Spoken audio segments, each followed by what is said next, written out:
මොකද වෙමින් තිබෙන්නේ? පුරාවස්තුවක් මතු වුණාම ඓතිහාසික නටබුන් මතු වුණාම ඒක සිංහලද කියලා හොයනවා, ඒක දෙමළද කියලා හොයනවා, ඒක හින්දුද කියලා හොයනවා, ඒක බෞද්ධකමද කියලා හොයනවා. ඒ තමයි ජාතිවාදියාගේ ස්වභාවය. සාරිපුත්ත මහරහතන් වහන්සේගේ ධාතුන් වහන්සේලා තැන්පත් කරඬුවක් කියලා ඒක ගහලා තියෙනවා. ඒතර මේක අයිති බෞද්ධයට නෙවෙයි.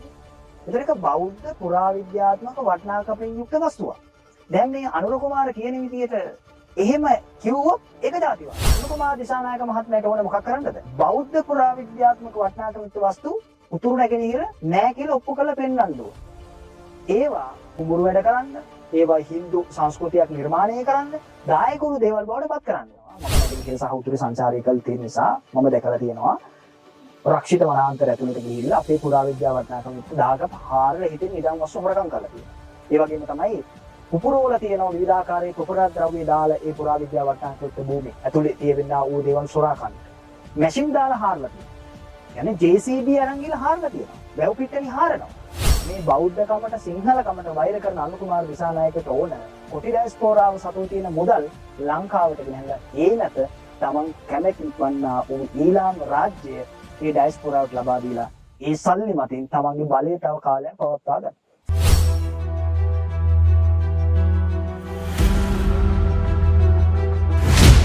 ශ්‍රී ලංකාවට පැමිණ උතුරු පළාත් ජනතාවගේ අභිවෘද්ධිය උදෙසා ආයෝජන සිදු කරන ලෙස ජනාධිපති අනුකුමාර දිසානායක මහතා විදෙස්ගත දෙමළ ඩයස්පෝරාවෙන් ඉල්ලීමක් කරනවා. අද පෙරවරුවේ යාපනයේ පැවති ජනහමුවකට එක්වමින් ජනාධිපතිවරයා මේ බව සඳහන් කළා. ඉදිරි පළාත් පාලන මැතිවරණය ඉලක්ක කරගනිමින් ජාතික ජනබලවේගය සංවිධානය කරන ජය නියතයි ගම අපිටයි ජනරලි මාලාවේ තවත් රැලියක් අද පස්වරුවේ යාපනයේ නගරයේදී පැවැත්වුණා.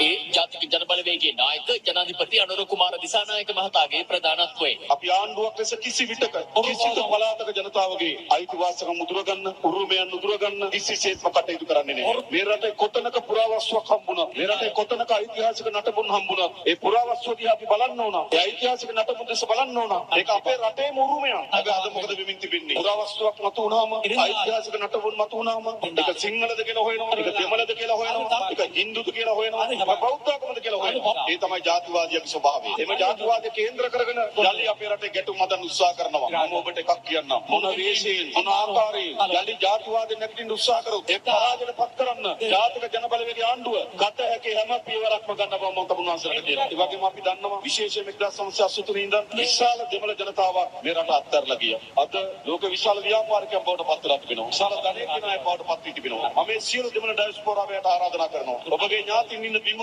ඔබ ඉපදුණු බිම, ඒ බිම ගොඩනගන්න, ඒ ජනතාවගේ ආර්ථිකය ගොඩනගන්න පුළුවන් තරම් ආයෝජනය කරන්න යලි උතුරට එන්න කියලා අපි ආරාධනා කරනවා.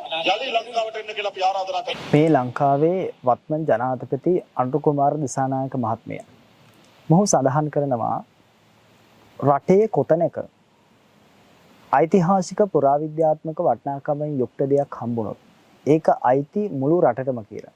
ඇත්ත මුළු රටටම අයිති තමයි. ඊට පස්සේ ඒක කැණීම් කරගෙන ඉස්සරහට යනකොට ඒක හොයනවල මේක බෞද්ධ එකක්ද, ඉස්ලාම් එකක්ද, හින්දු එකක්ද කියලා හොයනවලු. ඒ හොයන එක තමයි ජාතිවාදී කියලා කියන්නේ. දැන් පුරාවිද්‍යාත්මක වටිනාකමකින් යුක්ත වස්තු ගවේෂණය කරන පුද්ගලයෝ හොඳ ආකාරවම දන්නවා කාබන් පරීක්ෂණ කරාට පස්සේ ඒ වගේම පුරාවිද්‍යා නිර්ණායක යටතේ කටයුතු කරගෙන යනකොට අපි හිතමුකෝ මීට අවුරුදු 1000කට කලින් සෙල් ලිපියක් හම්බෙනවා. ඒ සෙල් ලිපිය සඳහන් කරලා තියෙනවා ආගතනාගත චතුතිස්ස සංගස දිනේ පැමිණි නොපැමිණි සියලුම මහා සංඝරත්නයේට සිව් දිසාවෙන් වැඩම කරන්නා වූ මහා සංඝරත්නයට මේ ආවාසය පොදන ලදී. එතකොට ඒක බෞද්ධ පුරාවිද්‍යාත්මක වටිනාකමෙන් යුක්ත භූමියක්නේ. බුදු පිළිම වහන්සේ නමක් හම්බෙනවා. ඊළඟට අපි හිතමු තවත් අපිට යම් ආකාරයකට කරඬුන් වහන්සේ නමක් හම්බෙනවා. එතකොට මේ කරඬු තුල සඳහන් කරලා තියෙනවා මේ සාරිපුත්ත මහරහතන් වහන්සේගේ ධාතුන් වහන්සේලා තැන්පත් කරඬුවක් කියලා ඒක ගහලා තියෙනවා. එතකොට මේක අයිති බෞද්ධයට නෙවෙයිද? එතකොට ඒක බෞද්ධ පුරාවිද්‍යාත්මක වටිනාකමෙන් යුක්ත වස්තුවක්. දැන් මේ අනුර කුමාර කියන විදිහට එහෙම කිව්වොත් ඒක ජාතිවාදී. පුදුම ප්‍රශ්නයක් මේ ප්‍රකාශය මොහු කරන්නේ උතුරට ගිහිල්ලා. ඇයි උතුරට ගිහිල්ලා මේ ප්‍රකාශය කරන්නේ? උතුරු නැගෙනහිර කොට්ටියාරම්පත්තු ආරාම කෝටියක් පමණ තිබුණා. එතකොට හොයාගෙන යනකොට නටබුම් හම්බෙනවා බෞද්ධ පුරාවිද්‍යාත්මක නටබුන්. එතකොට ඒවා කැණීම් කරලා මතු කරගන්නවා මේවා බෞද්ධ විහාර සංකීර්ණ තිබුණු තැන් කියලා. ඒ තැන් හම්බුණාට පස්සේ පුරාවිද්‍යා ආඥා පනත අනුව ඒ දේවල් සංරක්ෂණය කරන්න කටයුතු කරන ඒවට බිඳින්න බෑ, ඇතුල් වෙන්න බෑ, ඒවා අනවසරයෙන් හාරන්න බෑ, මොකුත් කරන්න බෑ කියලා. දැන් අනුකුමාර දිසානායක මහත්මයාට ඕන මොකක් කරන්නද? බෞද්ධ පුරාවිද්‍යාත්මක වටිනාකම යුක්ත වස්තු උතුරු නැගෙනහිර නෑ කියලා ඔප්පු කරලා පෙන්වන්න ඕනේ. ඒවා කුඹුරු වැඩ කරන්න, ඒවා Hindu සංස්කෘතියක් නිර්මාණය කරන්න, දායකුණු දේවල් බවට පත් කරන්න ඕනේ. මොකද ලෝකේ තියෙනවා මේ වෙනකොට සකස් කරගෙන කොටි ඩයස්පෝරා විසින් කැබිනට් කොටි පාර්ලිමේන්තුවක් LTT පාර්ලිමේන්තුවක් හදාගෙන තියෙනවා. එහි කැබිනට් මණ්ඩලයේ එහි ජනාධිපති ධූරය හොබවන්නේ රුද්‍ර කුමාර. කැනඩාවේ පදිංචි වෙලා ඉන්න රුද්‍ර කුමාර තමයි එහි ජනාධිපති. එතකොට අනුකුමාර දිසානායකට ඕන මේ LTT බෙදුම්වාදී ත්‍රස්තවාදී පාර්ලිමේන්තුවට උතුරු නැගෙනහිර බලය ලබා දෙන්න. ඒ උතුරු නැගෙනහිර බලය ලබා දෙන්න නම් ඔවුන් විසින් ව්‍යාජ ඉතිහාසයක් සකස් කරලා තියෙනවා. ඒ ඉතිහාසයට ගැළපෙන ආකාරයෙන් භූමිය නිර්මාණය කළ යුතුයි. ඒ නිසා තමයි කියන්නේ කැණීම් කරගෙන ගියාම හම්බෙන පුරාවිද්‍යාත්මක වටිනාකමින් යුක්ත දේවල් බෞද්ධද, හින්දුද, සිංහලද, දෙමළද, මුස්ලිම්ද කියලා බෙදන්න එපා කියලා. ඒක අමුතුවෙන් හිතලා බෙදනව නෙවෙයි. හොයාගෙන යනකොට දැන් අනුරාධපුර කියනකො අනුරාධපුරේ චෛත්‍ය රාජයන් වහන්සේ නමක් ආසන්නයේ නටබුන් හම්බෙනවා. ඒ නටබුන් වල පැහැදිලිව සඳහන් කළ තියෙන මේක උපෝසථාගාරයක්. මේක සංඝාවාසයක්. මේක බෝධි ප්‍රාකාරයක්. ඒතර එහෙම සඳහන් වෙලා තිනට ඒක බෞද්ධ සිද්ධාස්ථානයක් තමයි. මම නැගෙනහිර සහ උතුරේ සංචාරය කළ තියෙන නිසා මම දැකලා තියෙනවා රක්ෂිත වනාන්තර ඇතුළට ගිහිල්ලා අපේ පුරාවිද්‍යා වටිනාකම යුක්ත දාගප හාරලා හිතෙන් නිදන් වස්තු හොරකම් කරලා තියෙනවා. ඒ වගේම තමයි පුපුරෝල තියෙනවා විවිධාකාරයේ පුපුර ද්‍රව්‍ය දාලා ඒ පුරාවිද්‍යා වටිනාකම යුක්ත භූමිය ඇතුළේ තියෙවෙනා ඌ දේවල් සොරා කන්නට. මැෂින් දාලා හාරලා තියෙනවා. ඒ කියන්නේ JCB අරන් ගිහලා හාරලා තියෙනවා. වැව් පිට්ටනි හාරනවා. සොරව කඩලා විනාශ කරලා දානවා. දැන් මේ වගේ දැවැන්ත පුරාවිද්‍යාත්මක හානියක් උතුරු නැගෙනහිර සිද්ධ වෙනකොට මේවත්මන් ජනාධිපතිවරයා කියන මොකද්ද? ඒව හොයන්න එපා. බෞද්ධද, හින්දුද, කතෝලිකද ඒ විදිහට හොයන්න. මොකද වෙන විදිහට හෙව්වට හම්බෙන්නේ නැහැ. හින්දු ඒවා හම්බෙන්නෙත් නැහැ. ඒ වගේම ඉස්ලාම් ඒවා හම්බෙන්නෙත් නැහැ. කතෝලික ඒවා හම්බෙන්නෙත් නැහැ. හම්බෙන තරමක් හම්බෙන්නේ බෞද්ධ පුරාවිද්‍යාත්මක වටිනාකම යුක්ත වස්තු. එහෙනම් ඒව බෞද්ධ සිද්ධාස්ථාන. මේ බෞද්ධකමට සිංහලකමට වෛර කරන අනුකුමාර දිසානායකට ඕන කොටි ඩයස්පෝරාව සතුව තියෙන මුදල් ලංකාවට ගෙනහැල්ලා ඒ මැත තමන් කැමැති වන්නා වූ ඊළාම් රාජ්‍ය ඒ ඩයස්පෝරාවට ලබා දීලා ඒ සල්ලි මතින් තමන්ගේ බලය තව කාලයක් රඳාගෙන පවත්වා ගන්න. ඒකට තමයි මේ කැසකවන්නේ. ඒකට තමයි මේ සියලු කතා පවත්වන්නේ. ඇත්තටම බහුතර සිංහල ප්‍රජාවගේ ඡන්ද වලින් බලයටපත් වෙලා සුළුතරයක් වූ ජනවාරිකයන්ගේ පදේ නටන ඒ ඩොලර් වලට තමන්ගේ මාතෘ භූමියේ පාවා දෙන ඉතාමත් පහත් පෙළේ නායකයෙක් විදිහට තමයි අපි අනුරකුමාර දිසානායකව දකින්නේ. දැන් මොහු මෙහිදී සඳහන් කරනවා අපි ආරාධනා කරනවා විදේශගත ඩයස්පෝරාවට විශේෂයෙන් විදේශගත දෙමළ ඩයස්පෝරාවට ලංකාවට එන්න ඔබ උපන් භූමිය සංවර්ධනය කරන්න කියලා.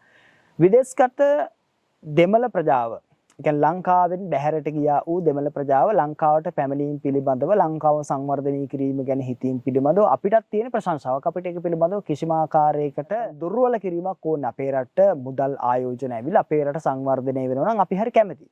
හැබැයි ඔවුන් එන්නේ සත්භාවයෙන් නෙවෙයි. ඔවුන් එන්නේ ඔවුන්ගේ බිම සංවර්ධනය කරන්න. ඒ කියන්නේ උතුරු නැගෙනහිර ඊළාම් රාජ්‍ය පිහිටවන්න තමයි ඔවුන් මේ සංවර්ධනය කරන්න හදන්නේ. අනුකුමාර එන්න කියන්නේ ඒකට. දෙමළ ඩයස්පෝරාව එකඟ වෙන්නේ ඒකට. මුල්ලිවැල්ලි වයිකාල්වල ජනසංහාරයක් සිද්ධ වුණා කියලා ලංකාව ප්‍රකාශ කළ උද්ඝෝෂණ කරන්නේ ඒකට. ඊට සමානුපාතිකව කැනඩා පාර්ලිමේන්තුව තුල යෝජනා සම්මත කරන්නේ ඒකට. ඒ වගේම තමයි කැනඩා අගමැතිනිය ලංකාවේ මුල්ලිවැල්ලි වයිකාල්වල ජනසංහාරයක් සිද්ධ වුණා කියලා ප්‍රකාශ නිකුත් කරන්නේ ඒකට. ඒතර උතුරු නැගෙනහිර පාලනය කරන්න තමයි LTT සංවිධානයේ විදේශගත මූල්‍යමය ශක්තිය තියෙන කොටි ඩයස්පෝරාව වෙනම විදේශගත පාර්ලිමේන්තුව සකස් කරන ඡායා කැබිනට් එකක් හදාගෙන ඉන්නේ. එහි නායකත්වයේ රුද්‍ර කුමාර ධර්මින් කටයුතු කරන උතුරු නැගෙනහිර කොහොමද මම පාලනය කරන්න කියන්නේ. ඒ සිහිනයට තමයි මේ අනුර කුමාර දිසානායක මහත්මයා පණ දෙන්න හදන්නේ. එහෙම නැතුව අපේ රට අත්හැර දාලා ගියපු අපේ රටේ භෞමික අඛණ්ඩතාවය පිළිගන්න හැමෝම එකට අත්වැල් බැඳගෙන ජීවත් වෙන්න ඕනි කියලා විශ්වාස කරන විදේශගත සිංහල දෙමළ මුස්ලිම් හැමෝම ලංකාවට එනවට අපි හරි කැමතියි. එක අම්ම කෙනෙක්ගේ දරුවෝ වගේ ජීවත් වෙන්න අපි හරි කැමතියි. හැබැයි මේ අනුර කුමාර යෝජනා කරන්නේ වෙනස් දෙයක්. ඒ කතාව හොඳට සමීපව ලංව සිට නිරීක්ෂණය කරමින් මේ දත්ත යා කරනකොට ඔබට හොඳට පැහැදිලි වෙනවා මේ අනුර කුමාර දිසානායක පෙනී සිටින බෙදුම් යාදයේ වෙනුවෙන් ත්‍රස්තවාදයේ වෙනුවෙන් ඊළාම් රාජ්‍ය වෙනුවෙන් ඔහුට ඕනි මේ වර්ෂයේ අවසාන වෙනකොට කොහොම හරි උතුරු නැගෙනහිර පළාත් සභාවලට බලය දීලා උතුරු නැගෙනහිර වෙනම රාජ්‍යයක් බවට පත් කරන්නේ. ඒකට තමයි මේ සෙමින් මේ ඒ ඉලක්කයට තමයි ලං වෙමින් පවතින්නේ. අපි ජාතිවාදයට ඉඩ දෙන්නේ, අපි ආගම්වාදයට ඉඩ දෙන්නේ නැහැ කියලා කියන්නේම බෞද්ධ වටිනාකමකින් යුක්ත පුරාවිද්‍යාත්මක වස්තු හම්බුනොත් ඒවා ජාතියට අයිති. බැරි වෙලා හරි ඒ බෞද්ධ පුරාවිද්‍යාත්මක වටිනාකමින් යුක්ත වස්තු පිළිබඳව රට දැනගත්තේ නැති වුණොත් එතෙන්ට රග්ගාල කියලා ශිවලිංගයක් තියෙනවා. මේක හින්දු පුරාවිද්‍යාත්මක වටිනාකම් යුක්ත භූමියක් කියලා අර සමාජ මාධ්‍ය තුල ව්‍යාජව සකස් කරලා තිබෙනා ඌ ඒ හින්දු ඉතිහාසයට පණ පොවන්නයි මේ හදන එක. ව්‍යාජව හදපු එක බොරුවක්. ඒවා අමූලික බොරු. නමුත් මේ මහ පොළවේ අපිට පේනවා වස්තු මත පදනම් වූ ඉතිහාසයක් තියෙනවා. මහා වංශය කියලා ඉතිහාසයක් තියෙනවා. අවුරුදු 2600ක ලිඛිත ඉතිහාසයක් තියෙන රටක් අපි. ඒ ඉතිහාසය කාටවත් මකන්න බෑ. ඉතිහාසයේ තියෙන මේක බෞද්ධ රාජ්‍යයක් විදිහට. ඒ ඉතිහාසය විනාශ කර දමමින් උතුරට නැගෙනහිරට වෙනම ඉතිහාසයක් හදලා තියෙනවා දෙමළ ඩයස්පෝරාව. දැන් මේ දෙමළ ඩයස්පෝරාව කියලා අපි නිතරම කතා කරන්නේ. සිංහල ඩයස්පෝරාවක් නැති ඇයි? සිංහල අය බොහොම කුසීතයි, කම්මැලි, එකමුතු නැහැ. එහෙමනම් කළ යුතු වන්නේ මොකද්ද? විදේශගත සිංහල ප්‍රජාව එකතු වෙලා ලංකා රාජ්‍යයේ නගා සිටවන්නට වෙනම ඒකාබද්ධ වූ සිංහල ඩයස්පෝරාවක් හදාගන්න ඕනේ. ඒ ඩයස්පෝරාව අපි හදාගන්නේ. අපිට එහෙම උවමනාවක් නැහැ. විදේශගත ප්‍රජාව සතුව තිබෙනා වූ ධනය සිංහල ලංකාවේ ඉන්නා වූ ශ්‍රී ලාංකිකයන් සතුව තිබෙනා වූ ධනය ඒක රාශී කළා මේ රට දියුණු කරන යාන්ත්‍රණයක් සකස් කරගත යුතුයි. එතකොට උනත් අනුර කුමාර දිසානායකට ආරාධනා කරන්න වෙන්නේ සිංහල ඩයස්පෝරාවට සහ දෙමළ ඩයස්පෝරාව කියන දෙකට. එතකොට සිංහල ප්‍රජාවට පුළුවන් මොකක් කරන්නද? උතුරු නැගෙනහිර බෞද්ධ පුරාවිද්‍යාත්මක වස්තු තිබෙනා වූ භූමි සංවර්ධනය කරන්න. ඒ ව්‍යාපාර පටන් ගන්න. හැබැයි ආර්ථික බලයත් එක්ක මිලියන 20කට අධික වූ දෙමළ ප්‍රජාවගේ ආර්ථික බලයත් එක්ක අපිට එහෙම ලීසින් හැප්පෙන්න බෑ. ඔවුන් ලංකාවට ඇවිල්ලා ඔවුන්ගේ ව්‍යාපාර කටයුතු සාර්ථක කරගෙන ඔවුන් දෙමළ බෙදුම්වාදීන්ට පක්ෂපාතීව කටයුතු කළ උතුරු නැගෙනහිර ඉල්ලන දවසට අපිට වෙන්නේ මහ මුදට පයින්. ඒකත් හොඳට මතක තියාගන්න. ඉතින් අපි අවසාන වශයෙන් සිහිපත් කරන්නේ විදේශගත සිංහල ප්‍රජාවට අපි ඒක රාශී විය යුතුයි.